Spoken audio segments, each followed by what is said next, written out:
Well, where has the Fed been? Now 75 basis points. But, you know, what does it mean? I mean, 75 basis points, yes, it's going to send the economy into a recession.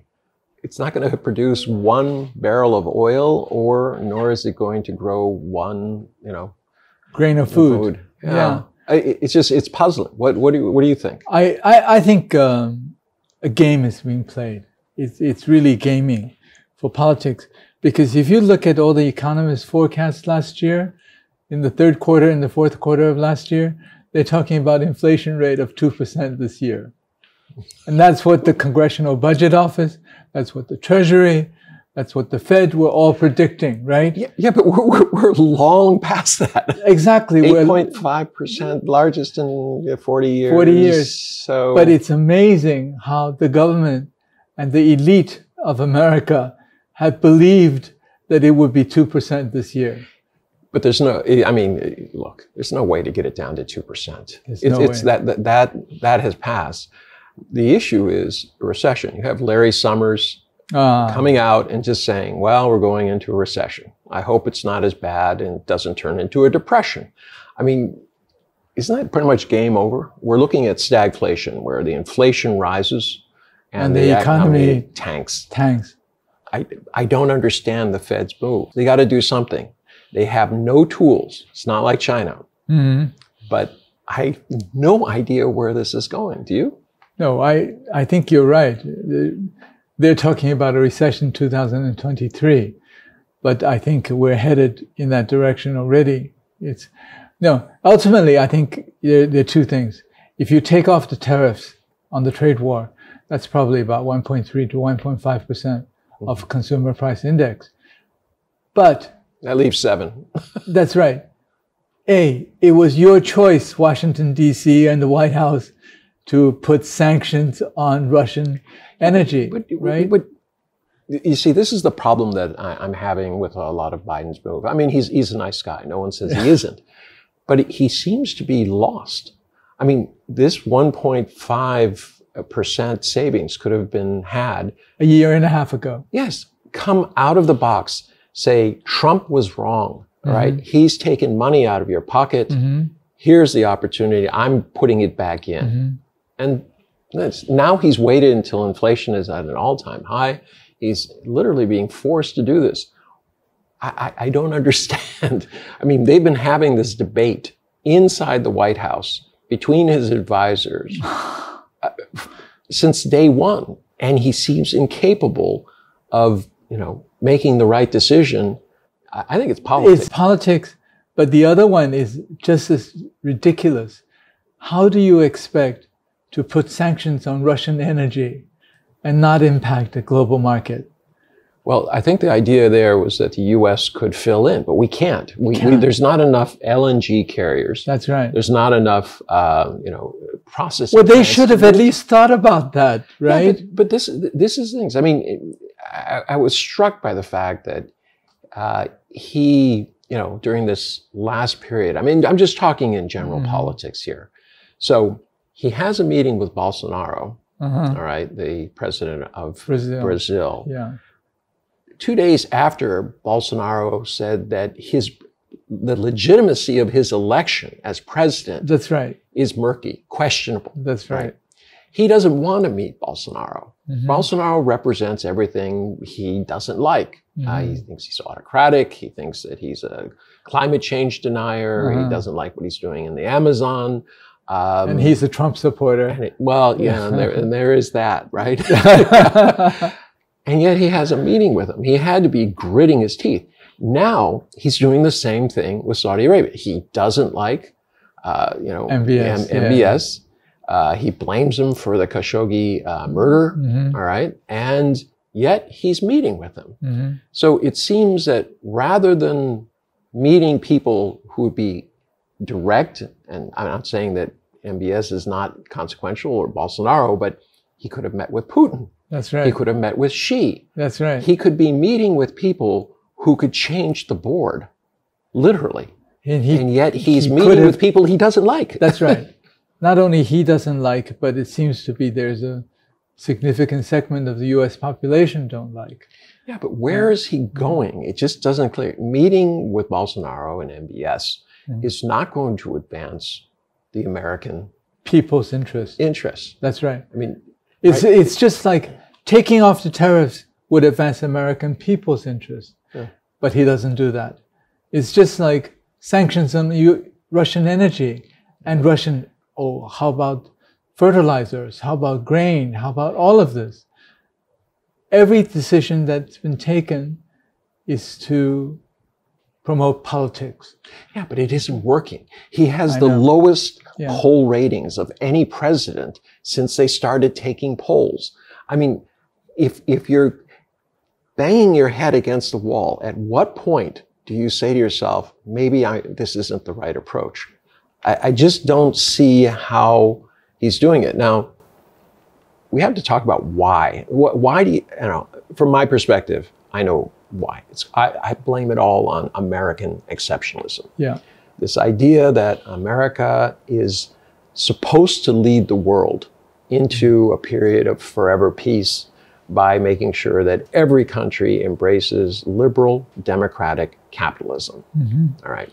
Now, despite the fact that obviously isn't working at home in the United States, it's not really working that well in Europe, and it's certainly not working well around the world. There's still this stubbornness, this idea that no, we just have to do it harder. It's not working, so we'll just, do more of it. And I think it's almost become faith-based, that either you believe in American exceptionalism or you don't. Kind of like you either believe in Donald Trump or you don't. It doesn't matter what he says. It's the same not only for the right wing, but also for the left wing of the US. I think the extremism that this is being pushed into is based very much on almost religious belief. I mean, that in God we trust, that gave us the exceptionalism. Yeah, but don't forget guns. God and guns. That's right, God and guns. But I think there's another aspect to this. In terms of the US exceptionalism, there's another aspect, and that is they're being pushed into promoting this ideological stand because they're not doing very well in the pragmatic side in terms of dealing and solving the problems of these people. So when you cannot deal with concrete issues like the 500,000 homeless in America, when you cannot deal with over 1 million died with COVID-19, when you cannot deal with how the rest of the world is no longer perceiving you as the almighty and powerful, when you cannot deal with manufacturing, when you cannot deal with advances in STEM, science, technology, engineering, and math, then all you have is something that is very amorphous, ideological, and that unfortunately is where the US is headed. Right. But I mean, why, in the midst of all this, I mean, I agree with you, but why are Americans so fearful? Why are they increasingly polarized? White people or extremists are pushing white replacement theory. You have Black Lives Matter. You have the political right and the political left. The primaries showed that it kind of sweet and sour. Some moderates made it through, but a lot didn't. And they have a Secretary of State who openly pushed that the election was fraudulent, that he will make sure it's not fraudulent again, which sounds to me like he's going to put his thumb on the scale the next time and make sure that only certain God-fearing white Americans who support Trump are voting because the rest of them are not worth considering.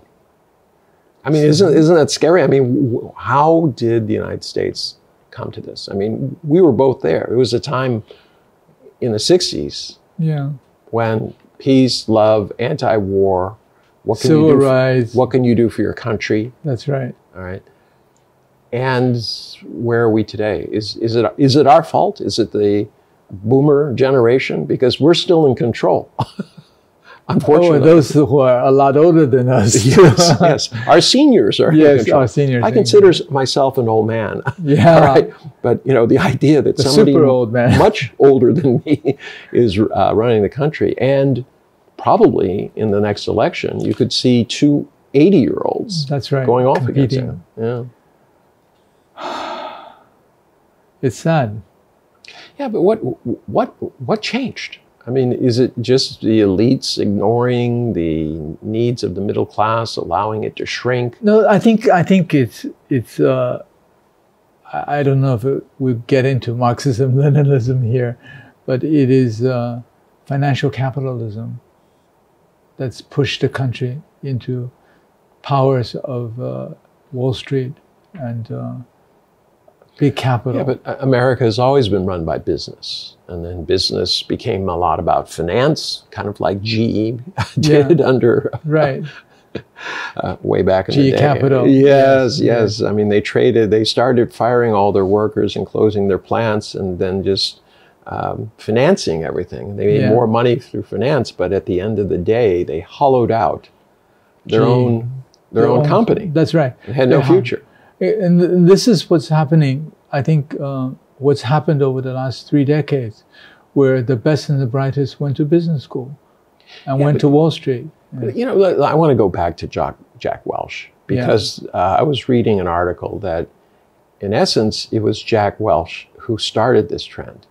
He went out there, said, I'm super competitive. I'm going, you know, he took home hundreds of millions of dollars, and that was a long time ago. That was a long time ago, yeah. And he railed against corporate excess, and then that divorce showed that he was the worst in terms of private airplanes, having the company pay for houses, all sorts of perks and benefits, that he was crying, you know, he was saying that these are unacceptable for corporate America, yet he was doing it.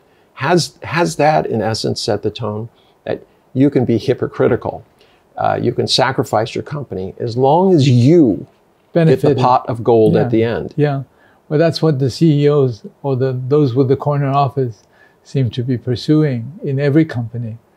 Yeah, but I mean, to me, there's a subtle difference between somebody who starts a company, right? They have this vision, they put it together, they continue with this. Yes, but then it's bought by big finance. Big finance, and who runs it? You have MBAs who run it. That's and right. what are they taught at school? They're taught, look, you know, maximize value, quarter by quarter, you know, take no prisoners. It doesn't matter about the people. It only matters about the bottom line. I mean, when you start trading your humanity for numbers, actually you're undercutting. I know. Yeah. For those of us, like you and I, have been in the financial sector, you know, doing physical business in terms of real down-to-earth manufacturing and so on and so forth, it's hard work. I know. Playing with numbers. But these guys work long hours. I can't say that they're things, but it's what's their motivation? They don't seem interested in really growing the company. They seem interested in what's the stock value. Yeah. And well, also the boards go along with it. Yeah. You know, look at board compensation. I mean, it used to be you were on a board, you know, you paid a few $100 for travel expenses, right? Well, actually, I was on a Fortune 300 board about 15 years ago. You get options. You get options. But the options meant that you have to drive the share price up. Yes. So, as chairman of the investment committee, I did quite a bit of share buybacks. The board pushed for it. Yeah. So let's break down what a share buyback does. So if I have 100,000 shares and I buy back 20,000, there's only 80,000 shares, which means the equity of the company is now distributed to a lower base. Smaller base, which means the price is going to go up. That's right. So literally, corporations can manipulate the stock prices in order to make their options go up. That's right. That's right. And who gets the options? the CEOs, the COOs, the board members. Yeah. And meanwhile, when they do that, a lot of that, money, extra money, is coming out of the actual manufacturing process. That's right. Oh, this is something significant. I remember reading, I don't remember the numbers, but the last year or so in the stock market run, a lot of companies actually took on debt because of low interest rate and did stock buybacks. Yeah, I mean, that's going to be a serious issue. Yeah, but people always question, why is the stock market up? It seems irrational, right? Mm-hmm. Until you start looking at things like stock buybacks and the fact that it's not only you're taking your stock off the market, you're taking a piece out of the entire equities market out. That's right. Now, one person does it, it has no effect. Two people, no. But if 300, 400, 500 companies, major companies, are doing this over a period of time, they are in essence concentrating the wealth, giving the payback. But the other thing is they're reducing the number of equities. And who has to buy equities? All the funds. That's right. Insurance companies, index funds. Retirement funds. Yeah. So their theory is we'll follow the market. Mm-hmm. It's cheap. We just buy the whole market. Mm-hmm. All right. When we wait for it to go up. Now, this is what you described is one aspect, the share buybacks and the reduction of number of shares, which pushes up the share price. There's another very important aspect in the last 4 or 5 years, I think. The Fed's balance sheet went from 4 trillion to 9 trillion. Where did that 5 trillion go? Well, it went into making the economy better. That's right. It went into junk bonds. It went into buying. But the question treasuries. Is, how does it all get paid back? I mean, it's not going to get paid back. Yeah. There's no way. This is very interesting because during I think it was Janet Yellen's time, there was a balance sheet of about 4.5 trillion. Yeah. And there was an attempt to reduce the balance sheet. I remember. You remember it went from 4.5 trillion down to 4.2 trillion and junk bond market collapsed. Oh, wait, we can't do this anymore, So the balance sheet reduction from 4.5 to 4.2 led to a market collapse. So can you imagine if they attempted to reduce the balance sheet from 9 trillion? Well, they are. They signaled that they're doing their bond buybacks right now, but they're going to triple them supposedly in September, and that's what people should be watching. Because when they do that with an economy, they're shortening the cash in the economy. They're making it more expensive to invest at a time when there's so much uncertainty. Yeah. No one is investing. That's right. Yeah. That's right. Let's talk about how this goes on China, because the uncertainty and the price of investing at the same time the U.S. is pushing rates up, China is pushing rates down. Mm-hmm. They're actually in a quantitative easing or whatever, or I shouldn't say quantitative, easing period. Mm-hmm. So you have the number one, number two economies going in different opposite directions. Direction. Yeah. Even in terms of currency, the dollar went way up against the euro, way up against the pound, and just killed the Japanese yen in the last several weeks, last month or two. The yen is declined by nearly 30% against the US dollar. It's not only that, but the RMB is still staying strong. Yeah. But I mean, Japan has the largest holdings of US treasuries. Mm-hmm. They're facing a devaluation in their currency. There are some sweet and sour notes in there, but when they announced this 0.75, a circuit breaker hit that's right. in the Japanese bond market. Okay. I kind of wonder how well this new prime minister is going to do, given the economic turbulence. I mean, he's inherited an economy that's been going sideways since the Plaza Accords. That's right. Back in That's the 80s. 20-some years ago, 30-some years ago. But there are other aspects to consider here from China's perspective and other Asian countries. Two things, double-edged sword in terms of the Japanese yen's collapse.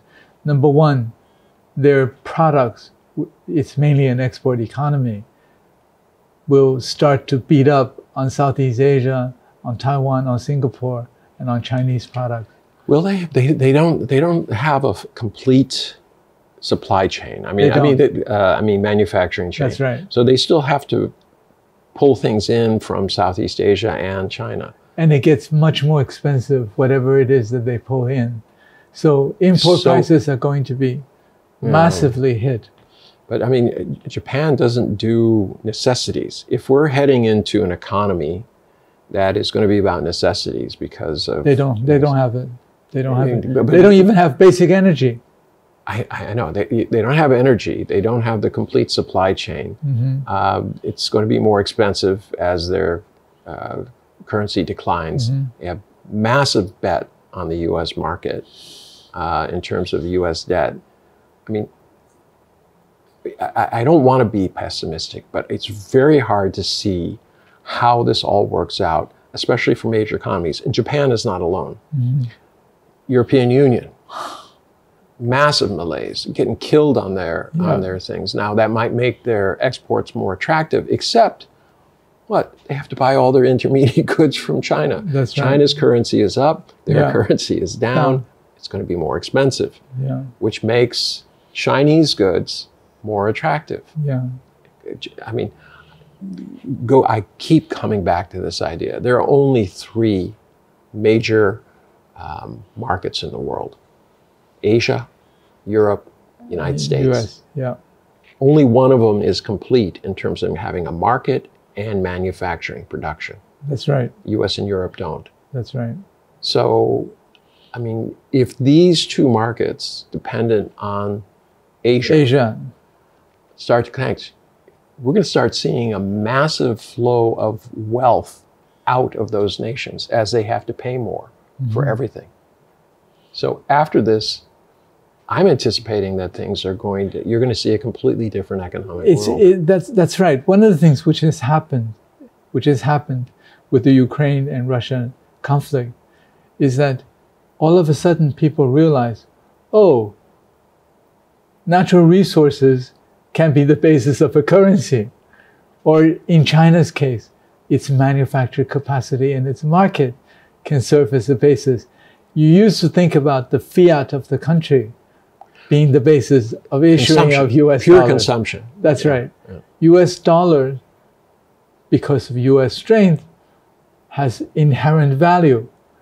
But people are beginning to realize that's not quite the case. Yeah, but this isn't good for the global economy. It's I not. mean, the U.S., 5% of the population, 20% of the world's consumption. You take even half of that out, you're looking at a depression that would last for a long time. Europe isn't doing well.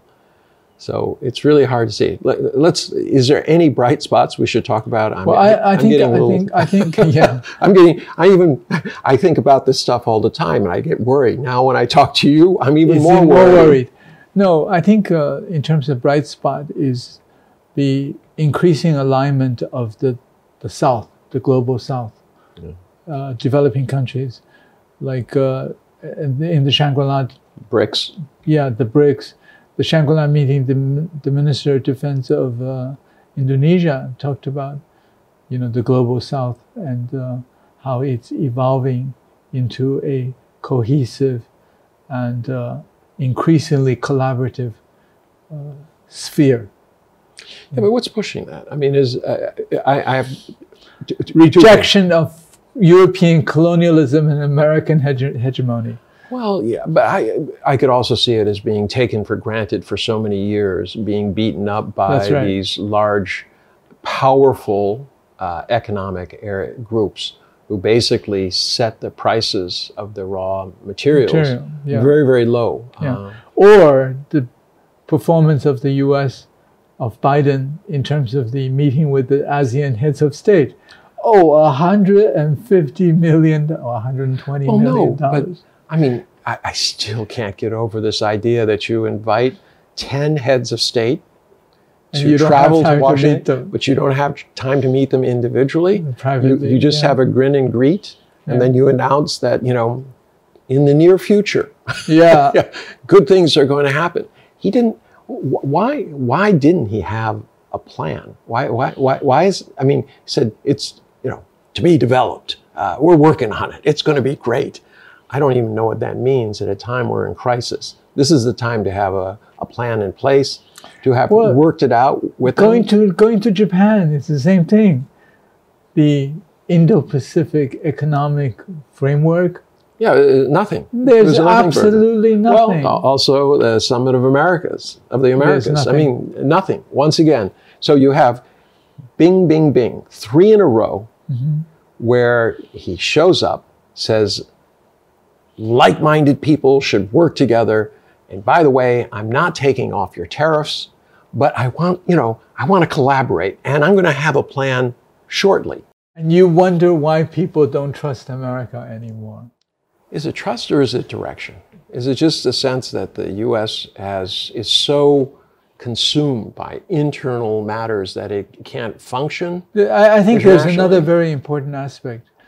The leaders or the elite of many in the global South have become much more sophisticated.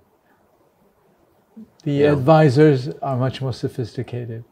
I read some of the writings or the speeches of ASEAN leaders. Very, very sophisticated compared to 15, 20 years ago, where the U.S. can push them around and give them stories and tell them stories and they believe it. They don't believe it anymore because they've seen not only the hypocrisy of the West, and they've also become much more sophisticated in understanding what's in the interest of their own countries and their people. Along the economic line, I mean, a lot of people talk about Vietnam and other parts of ASEAN as being a replacement for China. I think Vietnam is doing well. They played it very well. They're, friendly with the U.S. They're somewhat friendly with China and Russia. I mean, they're playing it in the middle. I mean, and this to me is the interesting part.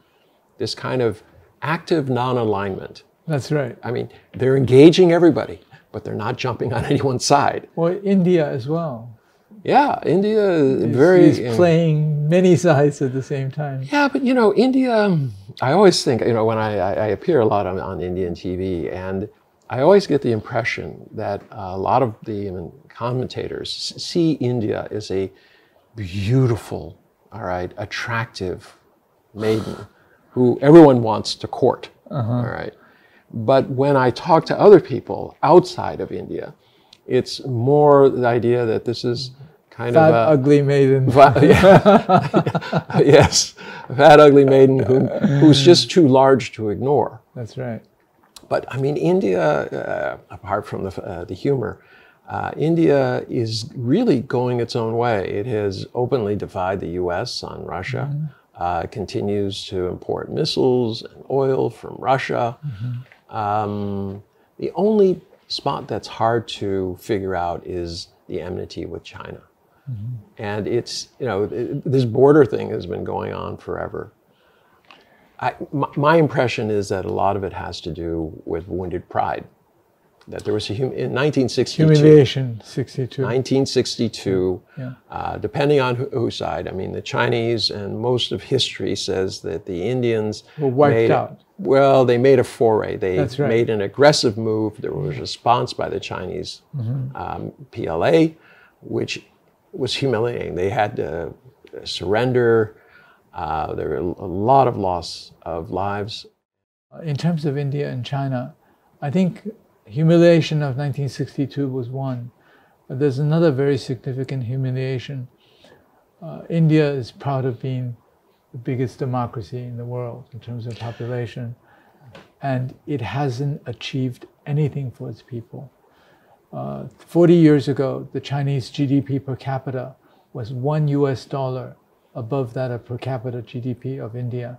Today, per capita GDP of China is 500% of that of India. Yeah, but why isn't India moving? I mean, Modi is a strong leader. They, for a long time, people said there are just no strong leaders. Now they have a strong leader.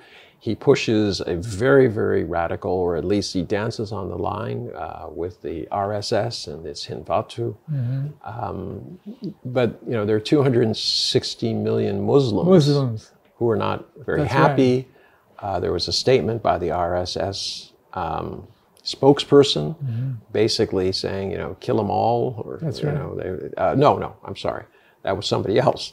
That was a cleric. He basically went after, you know, Muhammad. That's right. Which is, you know, like going after Jesus Christ in the United States. Yeah. It was not received well by the GCC, who unanimously, I mean, this is a group that, this is a group that only gets together on oil prices. Everything else, well, let's have a little war. But they came together and they said, you know, don't do that. Where is India going? If it's... But you described Modi as a very strong leader. Indeed, he's a strong leader. But what does he rally his people around? It's around Hinduism. It's around not... So it's faith-based. Yeah, it's faith-based. And that's very dangerous in a country such as India. And many Indians talk about, oh, one of our biggest strengths is our diversity. I went to a dinner with he was the previous ambassador and somebody who was very high in the government, and I kept asking him, what is India's plan? And he kept replying, it's our diversity. I said, that's a characteristic, it's not a plan. And through the night he repeated and said to me on a number of occasions, he says, Einar, you just don't understand. You have a Western mentality. Diversity is our strength. I said, but diversity has been your weakness. You know, you have strong states within India, a weaker national government. Even with COVID, they weren't able to have a national policy because each province, each state was allowed to decide on its own basis. So, I mean, and that goes, there are a lot of economic issues. Modi said he was going to come in and create a strong national government. For the first few years, remember, it was about, oh, I don't have the upper currency and so on. He was going to do all these things, right. but he said he didn't do it because he didn't have the upper house of the Lok Sabha, their parliament. Then he got it, but nothing has happened. I mean, he actually won a pretty good landslide in the last election. The people are supporting him. Despite the fact that they had the farmers, you know, protesting and blocking the roads and things like this, trying to point to their own problems. But he hasn't done it. Why? I think it's the structure of governance, this pride of democracy, this pride. So like you said, there's no plan. There's no medium-term, no longer-term plan. It's all short-term for political votes. For developing countries, that's killer. Yeah. And India is there's another opportunism in terms of playing among the big powers. India has said that they're going to do away with their wheat exports. Then they softened it, but they're not selling any wheat. No. There's nothing going out of the ports. No. They just took off saying that we won't do it. They're obviously struggling with climate change. Climate change, absolutely. It just wiped out, it just literally baked the seeds into the ground. Yeah. I mean, there's nothing when you're above 50. 55 degrees centigrade on the ground. I mean, you can't grow anything. It becomes a desert. How do you deal with 1.4 billion people that has hungry. to be fed? Yeah. Yeah. And that's a real question. They're going to have to buy. They're not in a good financial situation. It's really hard to see how this goes. So going back to the Fed, 0.75% increase in the rate, I'm still not understanding how this is going to change anything in America, and certainly not going to change anything internationally. No. So well, what it has are they diluted? I mean, you said it, it's just the elites trying to stick to their guns and bring inflation under control. But if you and I can sit here and say it doesn't make any sense, all right, what is going on? Have we become so divorced from reality? I think America has really been divorced from reality because, you know, I followed all the economists' projections and IMF, OECD, all down. and the banks and all the banks and so on, and the World Bank. And everybody was talking about 2% inflation in the U.S. in 2022. Why would they even think that that was... I mean, the war came along, all right, and that exacerbated the situation. But even before that, you could already see inflation starting to rise. That's right. And yet they were saying, oh, don't worry about it. Janet Yellen came out and said, temporary blip. That's right. It'll all be under control. That's right. And then, I mean, it's just gotten worse and worse. And this denial, is it simply that all the assumptions that we've made post-World War II are no longer applicable? Do we have to have a new reset? I think we definitely need a reset. But there are several things that happen also. I think people gotten used to a certain way of manufacturing, distribution, logistics, and supply chain. And it was a smooth functioning system. It was until the U.S. put sanctions on everybody. Exactly. And tariffs. That's right. So it was, I think, about 6 or 7 years ago when the unknown results or unpredicted results of their decisions started to impact on the global economy. And they had assumed things would still be the same. Yeah, but I mean, this is the problem that I have. You have reality, which is the deficit is up, not only, you know, at home, but the trade deficit is through the roof. Shooting. I mean, remember Donald Trump came and said, I'm going to tame it. I'm going to make the Chinese buy more stuff. What happened during COVID when government started sending checks to people? Stimulus. And sending checks to people, basically providing them with cash. Helicopter money. That's what happened is that the whole service sector got wiped out because, you know, lockdowns and so on. So it went all into the manufacturing sector, the goods side, right? And this is the beginnings of the supply chain pressure from Asia. But at the same time, they're saying we're not going to sell China any chips. So how do you manufacture a vacuum cleaner if you don't have the chips to do it? I think sanctions and economic warfare, ultimately, for the U.S., they did not plan it out and they did not think it through. Yeah, but, I mean, with the trade deficit being so large, no one talks about that. Have you noticed? The silence is deafening. That's right. I mean, every month it comes out, it's worse than the month before. That's right. And yet, not a word. I think it will continue to worsen. How long can that continue? That's the issue. I mean, the service sector isn't coming back. Well, the U.S. service sector always was a huge component. 80%. Yeah, that was within the United States. But in terms of services exported, I mean, in the balance of trade, it used to, you know, really made a big difference. But with services down, and with a digital economy that is going to do away with a lot of these services, you don't need the accountants and the consultants and the lawyers, and even certain functions of the bank. They go away in a digital economy. Why?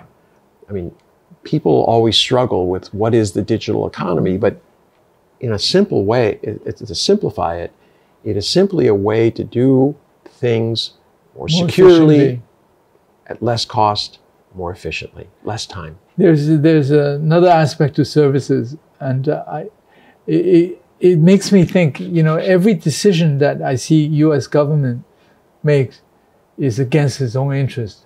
But yes, this is the part. Yeah, I know, but this is the part I don't understand. Yeah, on the services side, I want to hit you, so I'm going to stab myself a few times. That's right.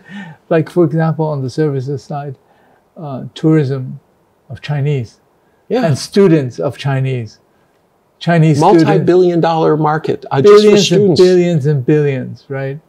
Oh, we're going to cut back on Chinese students. Why? Because they're all spies. That's right, because they're going to steal our technology. Or they might learn something and advance the world, and they might not be here. Why? Because we don't allow them to stay here. That's right. So you end up... People have to understand that in the old days, there was a hope. You go to American university, you go through master's, PhD, and there would be an opportunity to take your knowledge and monetize it, to start a company, do something incredible. That was the American dream, right? And then the American government comes and said, look, we don't want you here. You can stay here for an internship. After 18 months, get out. That's right. And if you stay, you have to find one of these coveted green cards, which are on allocation. All the things, the big things, for example, the trade war with China, who bears the burden? American consumer. Even Janet Yellen is talking about it. I mean, on the little things, like Chinese students studying in the U.S. paying full tuition. Yes. I mean, every university in the United States is crying the blues because they cannot bring in high-paying foreign students. That's right. Chinese making up the largest part of it. That's right. But there's also this, I mean, the rules about not staying in the United States extend to everybody. Yeah. And I think it goes to this issue about this white replacement theory that, if we keep them out, they will somehow be more for us. This zero-sum game. But the fact is, America was made and developed on immigrants with ideas. That's right. Who came and pursued the American dream and added to everything. Where does this closed mentality that it's mine, stay away, instead of, bring me your poor, bring me your... It comes back to this, Einar, it's just amazing. All the decisions that we see is harming the country, out of Washington. But why is the consistency, whether it's guns and the inability or unwillingness? I mean, this last gun legislation approved by the 10 Republican senators, what is it saying? It's basically blaming society. What we need are red flag laws. Well, let's examine this. They looked at this thing. The only indication these guys are going to go crazy, right? These 18-year-olds who killed all these students and people was a few days before. A few things, just wait and see. Nothing that could be, acted on. I was a lawyer. I used to do what are called Chapter 51s in the state of Wisconsin, which is you can commit somebody if they are a threat to themselves or others. But you have to go through a long process. There has to be an event. Evidence. I can't. Can you imagine? I came banging on your door. I said, I saw you put something on WeChat, and now I'm going to arrest you under red flag laws. What are they going to do? Assign police to follow you around? We don't even have the manpower to protect our people. And this is another thing that I don't understand. Basically, the government has said, we cannot protect you. That's right. The number of guns and ammunition sold after each one of these events has gone up. That's right. We cannot protect you. But isn't the fundamental purpose of government to provide a safety? Exactly. And if you can't do that, do you have a government? Do you have an organized society? If I'm afraid to leave my home, go outside, have my kids go to school, work, all right, I vote. If I won't leave my house because I'm afraid, or I have to have a gun. By the way, you would know this a lot better. I've seen a number of videos of during the COVID period of shops being looted. Yes, it's true. In California, for instance, you cannot be you cannot be prosecuted for shoplifting. Right. And it was quite serious. I mean, they were breaking down. Yes, there's a number of videos that show people just, walking into things and just literally taking bags, putting them into bags. So they're wearing masks, so you can't see them. You don't have public safety. You don't have protection of property. Yeah. You don't have. It's getting ridiculous. But this is driving a cycle. The more it happens, the more I'm afraid. Want to buy guns. The more I need a gun, the more I need more ammunition. I mean, and then things happen and that justifies it. Now, there are people in the United States, a large and growing number of people who were anti-gun, wanted gun control, who now have bought guns and don't want gun control because they feel it's the only line of defense they have. Including many Chinese Americans. Yes.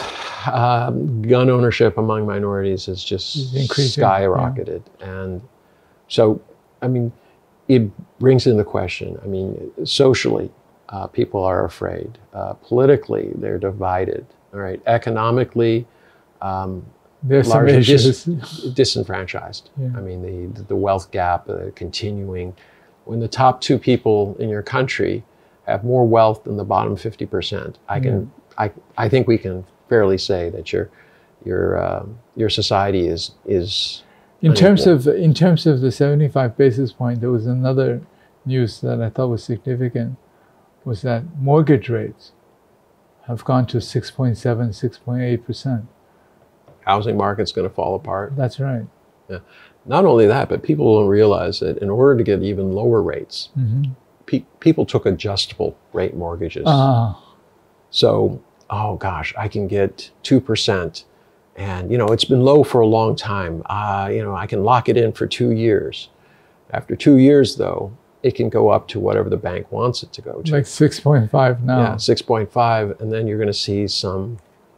You're going to see some defaults. But not only that, but I mean, as you were saying earlier, the banks are looking at a tremendous amount of debt that is not going to be repaid. That's right. So, it's in given the U.S.'s national debt personal problems and commercial debt. I don't know. So we've been talking about all the bad things. How do we reform it? Okay. What is the new set of metrics? No, instead of the new set of metrics, I think looking at all the, I go back to the projections the end of last year, and the projection was that 2022, we're going to see, for the first time in many decades, that the growth rate in the US is going to be higher than in China. Oh, yes. Yeah. Remember that? Yes. Okay. Oh, India also said the same. India, of course. But let's forget about the Indian side, because their base is very, very low, right? But the way things are going, I don't think US is... there's very little way. I mean, it's first quarter was negative. Negative, and this next quarter does not look like it's going to do well. That's right. I mean, there's all sorts of issues. And, right now if you start looking at cycles, prior to the financial crash, that was the highest peak of employment in the United States. Yeah. And now, where are we right now? We're about at this the same huge level. peak. Yeah. But interestingly, there are a lot of people who are not working. And now they bought homes and new places and, mortgage. I think this is going to spiral. But I do want to get to how can we do, what's the new positive outlook? I mean, we've talked about this. Well, I think the new positive outlook is maybe the elite in America maybe will come to realize that can't go on, can't continue like this. Yeah, but I mean, you have people who are pointing towards economic collapses in the past and how that's led to even further polarization, economic divide, social unrest. The 5-hour meeting between Yang Jiechi, the lead Chinese diplomat, and I think it was Sullivan Jake Sullivan, yeah. Yeah, in Luxembourg is interesting, and the softer tone now coming out of the U.S. on China in the last Australia too. Yeah, is interesting, but there are those who say, "Oh, this is just because the Ukrainians are losing to the Russians, so the Americans." Yeah, but I mean, they took a Pew poll in the United States, and they said that the majority of Americans, well over 60%, are resigned to the fact that the Ukrainians will lose to the Russians. Mm-hmm. They don't believe that the Ukrainians can stand up. Yet, we're pouring money. I mean, another $1 billion today. And that's on top of the, 40 billion. The joke is that all of these weapons that's being sent to the Ukraine will end up in the Russian arsenal.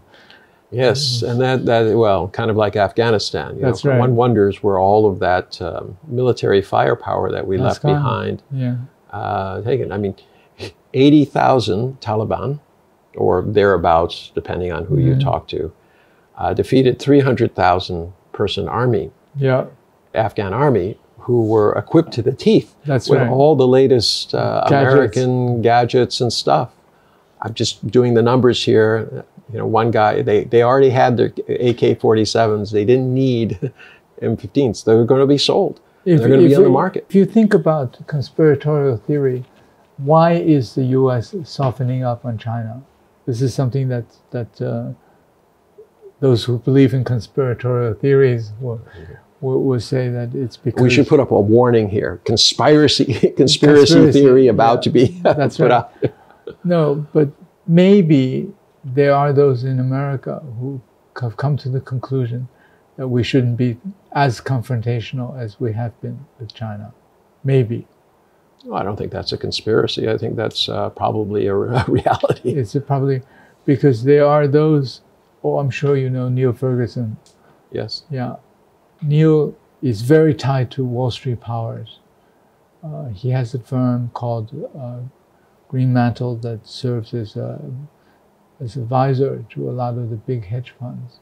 And what was really quite interesting was an article that he came up with about a week ago.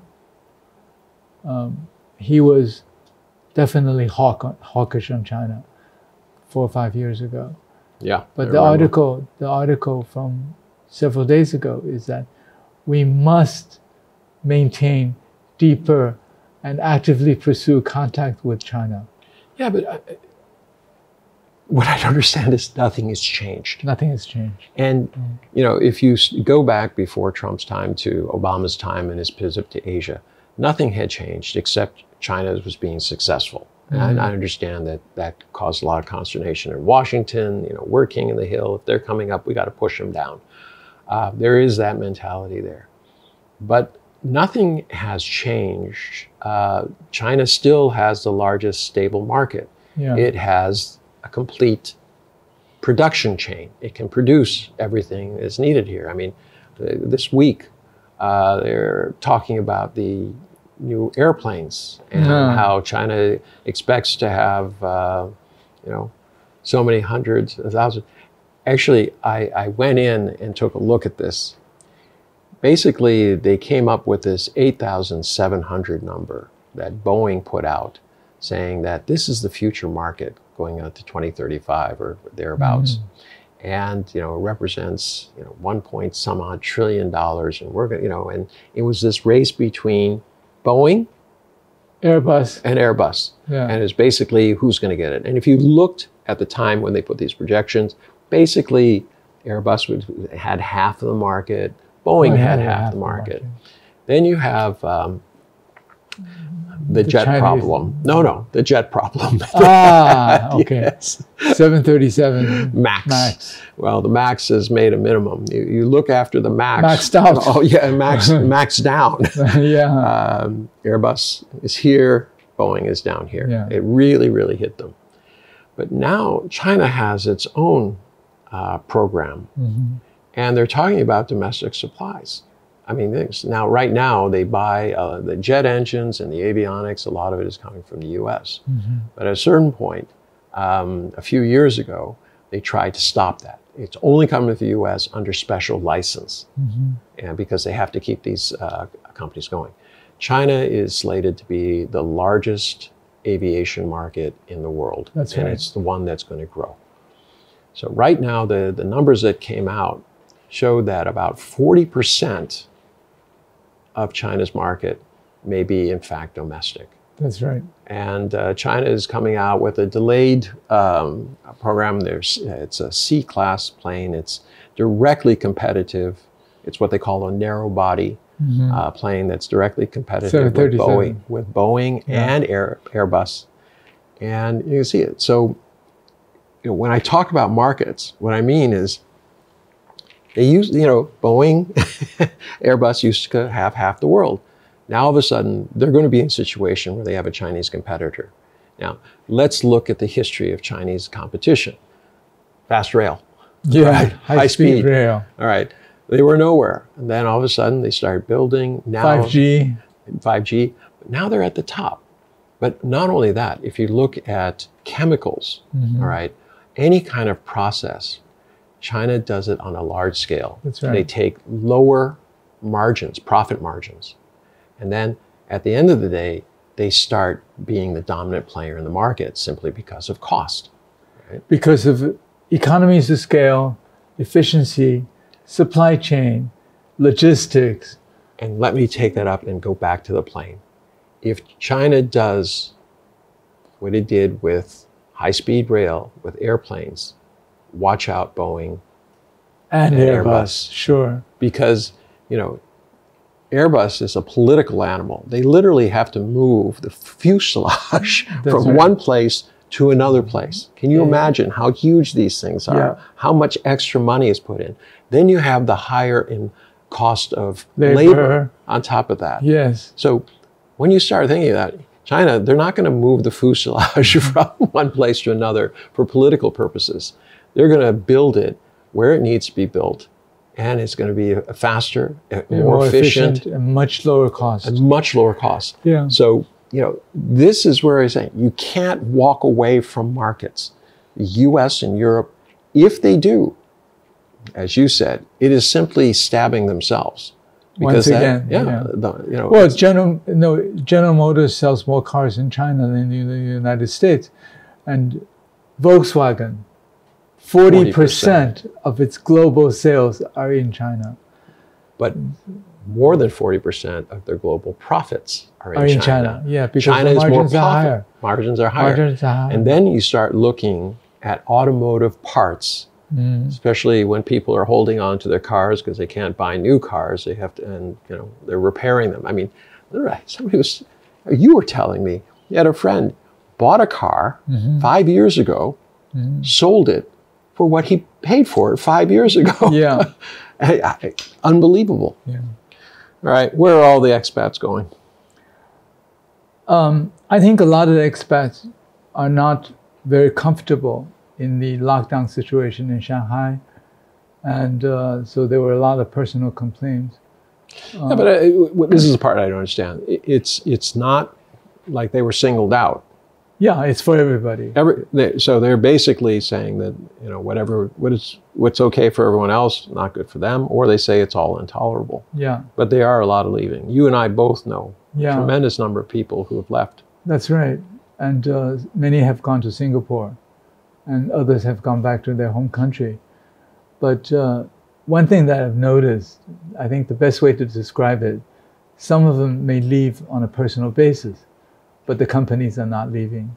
No, the companies are actually investing more money. That's right. Into China than they are in other places. Jokingly, I tell young people in China, young people meaning younger than us, young professionals, I say that here's your opportunity. When the expats management leaves, here's your chance to get into management of a Fortune 500 company. Yeah, but I noticed that China has opened up the door to Indian families and people businessmen coming back after 2 years. Yeah, it seems like sometimes there's a foot forward, but the perception is that it's a step back. Because right now there are all sorts of encouraged lists. Remember, there was the negative list? Right. Now they have an encouraged list where expat companies, foreign capital are encouraged to invest in things, and they will get special policies because of it. Green, finance, anything going on in the West, manufacturing, these types of things. Advanced technologies and so on. Yeah. But they also went to a 7-and-7 policy, whereas if you're coming into Beijing, you do 7 days in a hotel quarantine, and then 7 days just restricted access. You can go outside your place, but you can't necessarily go to restaurants. Yeah, you have to be quiet. Well, all these things, I think it's understandable. The Chinese population tend to think about the greater society than the individual side, right? Mm-hmm. In Western society, people think, my freedom, my choice, and so on. They not only say that, but I mean, I've noticed a growing number have said what China's trying to do is impossible, that you can't control the virus, that it's a fool's errand, that China is economically going down the drain and all this. But the statistics point otherwise. China's handling of everything. China grew over 10.2% over the 2 years that the U.S. grew at 2%. Yeah, 2%. Yeah, Europe was flat. I think one thing that the Chinese do very well is learn from their experience. I just went through this process in my building. Yes, I heard about that. Exactly. Yeah. In my building, there was a confirmed case that visited one of the 2 towers. I live in the West Tower, they're in the East Tower. And they were able to pull the security monitors in the elevator and in the corridors and so on and so forth, and pinpointed 12 apartments that potentially had the risk of being infected. And they immediately send them, we call it the white-suited folks, in to clean those apartments, the elevators, and also to conduct tests on those in those 12 apartments.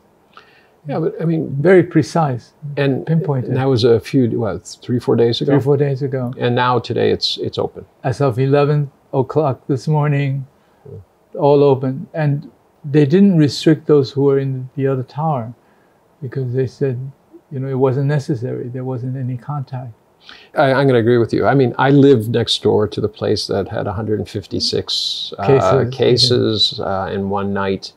It's a bar in what they call the Salytun Bar Street, next to the Workers' Stadium. Yeah. When I say I live next door, I mean literally, I live next door. Yeah. But we were never restricted. We were told to get tested. I did. Happy. I get tested whenever anyone asks me to. And it takes me all of between 5 and 15 minutes to get it. There are test sites all around me, literally all around me. So very efficient now. It's very precise, very efficient. But what I still get back to it. I mean, I ask a lot of friends. I said, well, why do you feel it's uncontrollable? Well, everybody knows.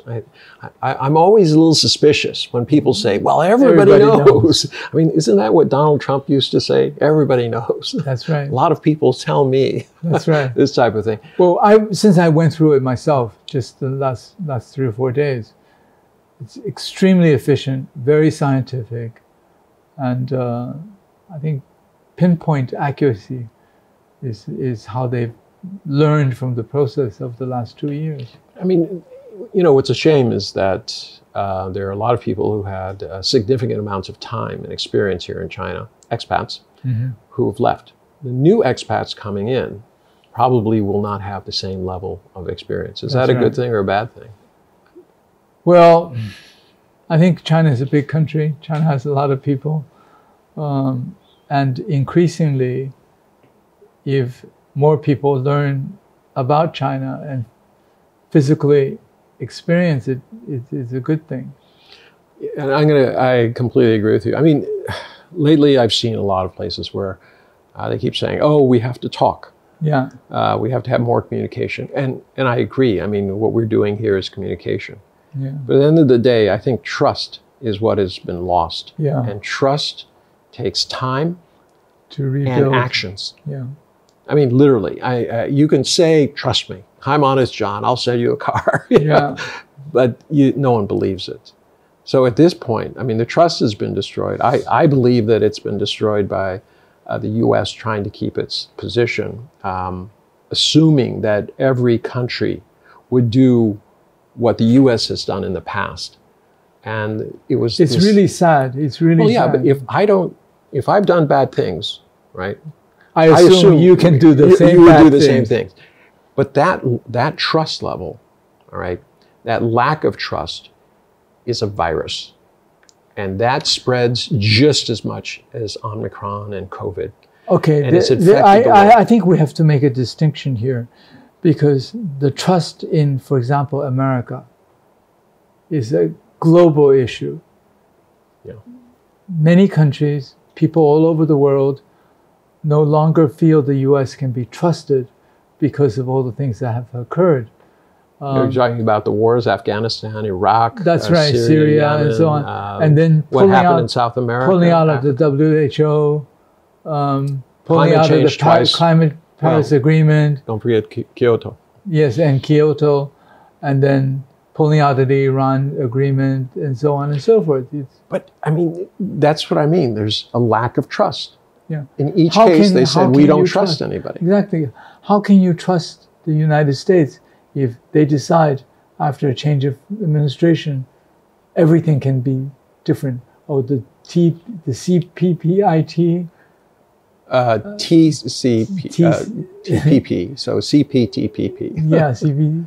You know, it was led by Obama.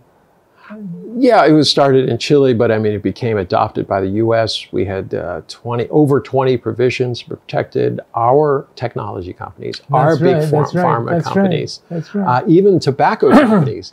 They were concerned about, well, you know, we want to get in on this, but they can't say tobacco's bad, and they can't ban us from advertising. And if they do, we get to sue the governments directly. That's right. That was a hard pill to swallow for a lot of these countries. But they swallowed it. They did. Then we withdrew. Then the U.S. withdrew. Okay, forget it. All of this we talked about is BS. You know, it's all gone. I know. But they immediately eliminated those 20 plus provisions. Yeah. And they said, okay, let's go forward. Yeah. We got rid of all the stuff we don't like. We kept all the things we agree on. But I don't hear much about it as a trade group. I don't hear boxcar numbers, even from the group itself. No. It's RCEP is now actually more active. Well, RCEP is it's a much different animal. Yeah. Yeah. I mean, people always ask me, what's the difference between TPP or CPTPP and RCEP? And I said, it's the amount of leeway given to the governments to deal with politically and economically sensitive issues. So in TPP, there's none, zero. No, we go back to your issue of trust, okay? Yeah. It's quite interesting. Europeans and the Americans, because of mainstream media attacks on China, don't trust the Chinese. But if you ask Southeast Asia, you ask the Asians. But this gets back to my trust building thing. Actions, time, cooperation. So RCEP allows countries to work together while still maintaining, you know, what they think is a safety line politically. Yeah. And as a result, but gradually it moves to the point where it's like TPP, in the sense that it deepens, and the amount of leeway that you have to protect certain industries that are politically or economically sensitive goes down year by year. And this is why India refused to join. Well, India, it's a bit of difficult to understand where India is economically, but this ability over time to work together, to deepen, and see success, and then because builds trust, and this is what I think is lacking. I think it's more than conversations. It has to be about actually doing things together. I mean, I trust my friends. Why? Because I've known them a long time. That's right. All right. I've seen their actions. I've seen them in situations. We've done things together. We've done things together. Yeah. Experienced laughs and, you know, sometimes a little crying, but we trust. Yeah. In the end, we trust each other, and it's built on experience. So. And this is going to take some time to recover between China and the United States. I look at that and I sometimes wonder, already in America, people are not interested in the Ukrainian war. They might watch the news, but they think their problem, 77% plus, believe that their problem, inflation. Yeah, no, I can't, if I can't pay my bills, I can't buy gas. And it's about, you know, the cost of food. Yeah. all of a sudden, all of these other issues in other places start to recede. And I really do think in 4 months from now, you're going to see a red wave coming into Congress. Yeah. You're going to have a dysfunctional government, but at the same time, you're going to have a massive crisis of the economy. Yeah. And when that hits, hopefully, there will be some rationality, some change will come back in, because you only have two directions. You either double down on something that's not working, or you try to figure out something that can. What's particularly interesting in this, in terms of 4 months from now, when the midterm elections take place, is that even from a outsider, bystander, observer, Mr. Biden has created so many situations to be easily attacked by the Republicans. Yeah. You know, he's done. But he's been trying to keep away from it. He was timid about withdrawing the, first the troops, and then he said he'd go all in. But also the tariffs, thing, the tariffs. Yes, the tariffs from Afghan troops, tariffs, not only against China, but against even partners. I mean, he's meeting with ASEAN, and he has, and then with South Korea and Japan, he still has tariffs on those countries. That's right. And then this thing about sanctions against Russian energy. How can you not have a plan? How can you not have a plan? How can you imagine a significant portion of global supply? Oh, maybe you can assume the Qataris, the Saudis, they'll do our bidding. There's no assumption. I mean, when planning, it's all about numbers. That's right. It's about cold, hard facts. How many ships can transport LNG? That's right. How many how many places can compress it, and how many places can you uncompress it? That's right. You have to warm it up gradually. Receiving stations, compression stations, ships. This is not, I have confidence. This is either it exists or it doesn't exist. It doesn't exist. Exactly. It's like a pipeline. It either exists or it doesn't exist. So the facts were all there before all this happened. Yeah, I mean, it would be easy to say that there's some logic behind it. But right now, I can't see it. I don't see it either. It seems to me that the Biden administration, along with the Trump administration, has consistently made bad decisions. Who they meet with, how they meet with them, the lack of planning. I mean, these are rookie mistakes. These are things that I would expect out of somebody who... Well, out of Donald Trump, he's a rookie. But not out of the Biden administration. These are people who've been in Washington for so long. Look, for 12 years, he was either the chairman or the ranking member on the Senate Foreign Relations Committee. That's right. And for 8 years, he was the vice president. You know. Well, yeah, but I mean, vice presidents go to funerals and things like that. So less of that. But he was still in the loop. So given his 50 plus years of experience on the Hill, it's shocking how many missteps, how many small items are being and his pushed team, aside. If you look at his team, including Jake Sullivan and company, are people who've been with him for a decade. Yeah, so it's not like, oh, we don't know how to work together. But there's still, ironically, there's still a lot of infighting going on. And Kamala Harris where has she been? I mean, she was supposed to lead. Anywhere. Well, no, she was supposed to be leading this whole Summit of the Americas. She was the point person down in South America. Remember, he threw her under the bus by saying, "There's a bad crisis down on the Mexican border. Go solve it." Remember, she didn't go. Instead, she went down into South America trying to craft something. But what's emerged from this Summit of the Americas? Nothing. We didn't think there were any hopes for it. But it was a joke, her visit to ASEAN countries too, last year. Well, yeah. I mean, it just doesn't seem to get traction. So you have a vice president who's failed to get traction. A lot of her staff are leaving. You have the president. He's losing some legal side, and he's anticipating that he's going to be the subject of endless investigations, impeachment proceedings against him in the House when the Republicans take over. And they're not even making a secret that they're beefing up their legal team in order to handle that. So right now, when the world is going through potentially one of the worst crises since the Great Depression. All of this is out there, front and center for all to see. And why can't Americans see it? I think Americans, number one, are more concerned being island mentality, far away from everywhere physically, are more self-centered and self-focused. Like you said, exceptionalism. You know, we don't have to give a damn about the rest of the world. They don't. That's unfortunate.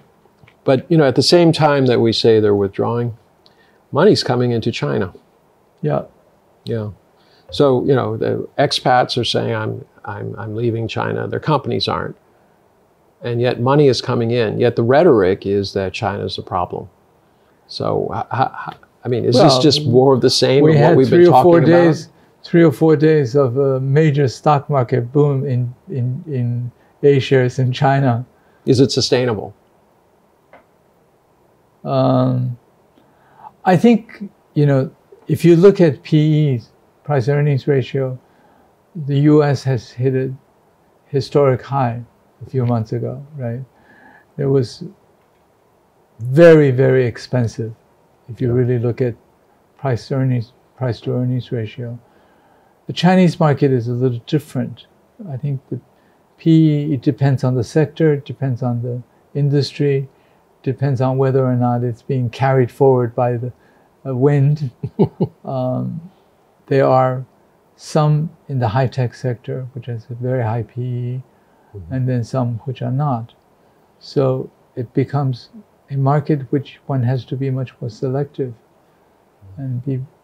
Well, I mean, in terms of being selective, I don't want to offer anyone advice, but what I see is the world is turning away from luxuries towards necessities, and that also argues well for the global South. That's right. You know, the bread baskets and the entities that can produce the raw materials. So going forward, I mean, China, and I was thinking about this.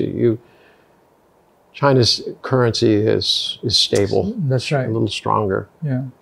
They'll be able to buy the raw materials they need to bring into China cheaper. Yeah. And then on top of that, when they ship it out, when it ships in, it comes in at less than 1,000 per container.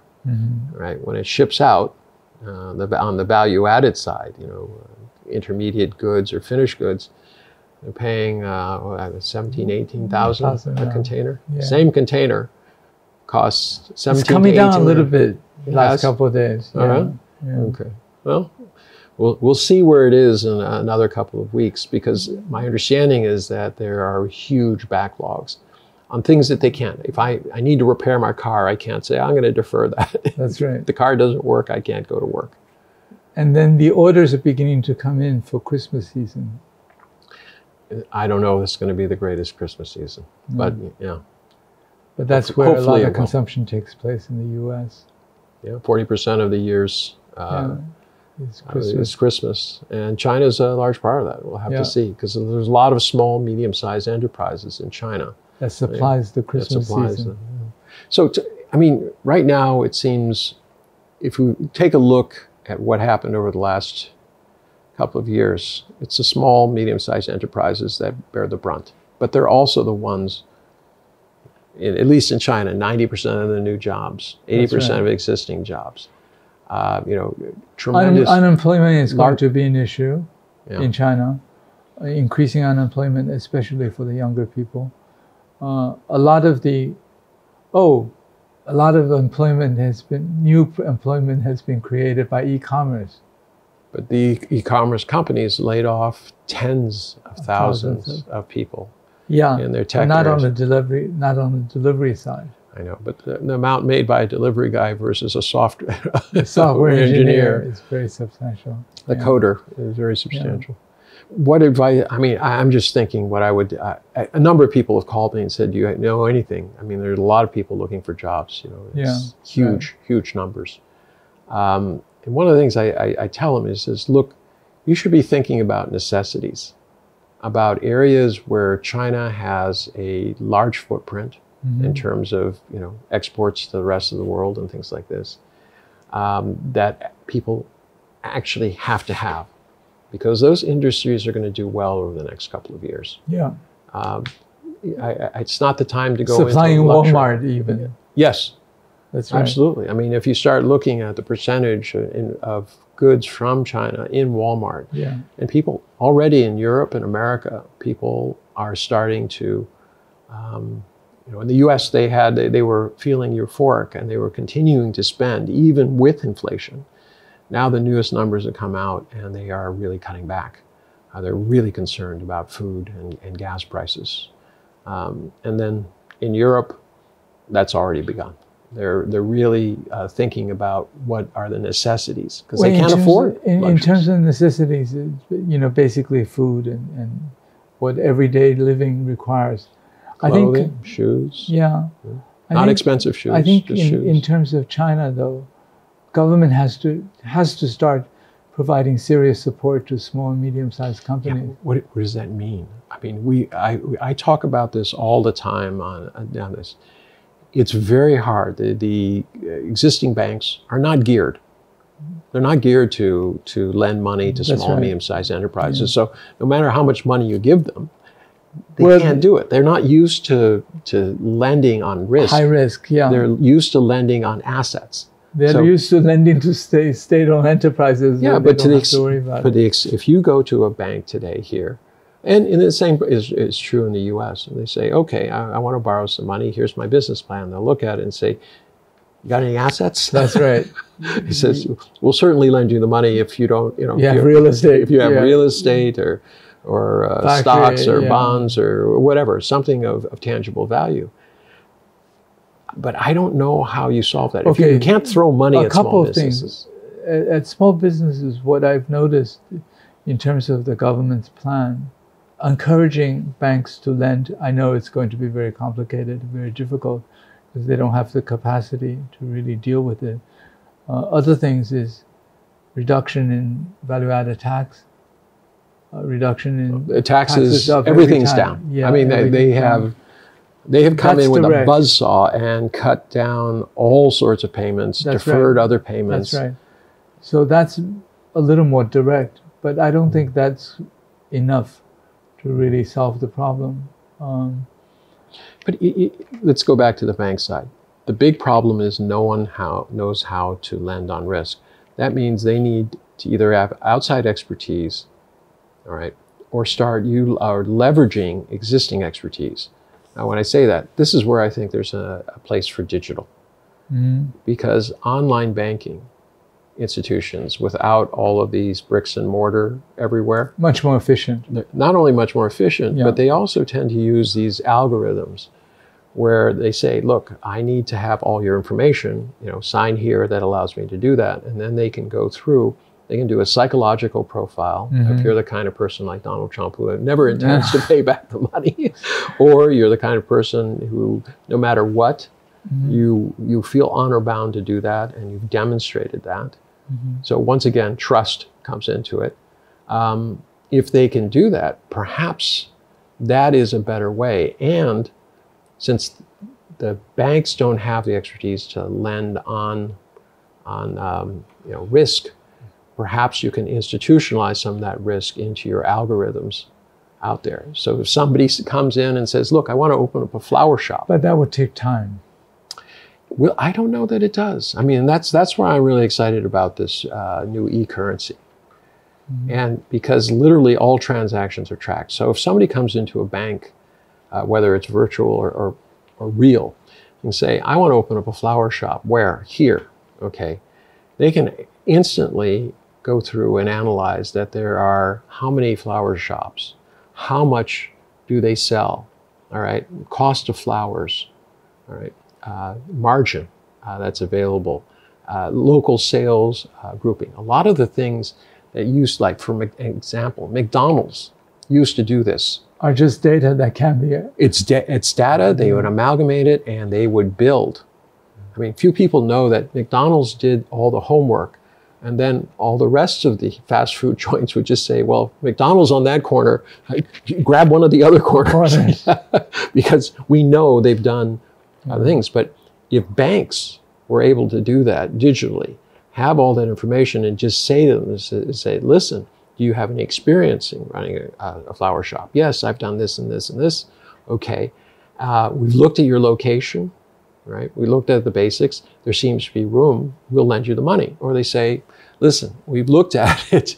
Even with your experience, it doesn't work. Yeah. Or you don't have the experience to do this. I think for banks to be able to build up that type of system may take time.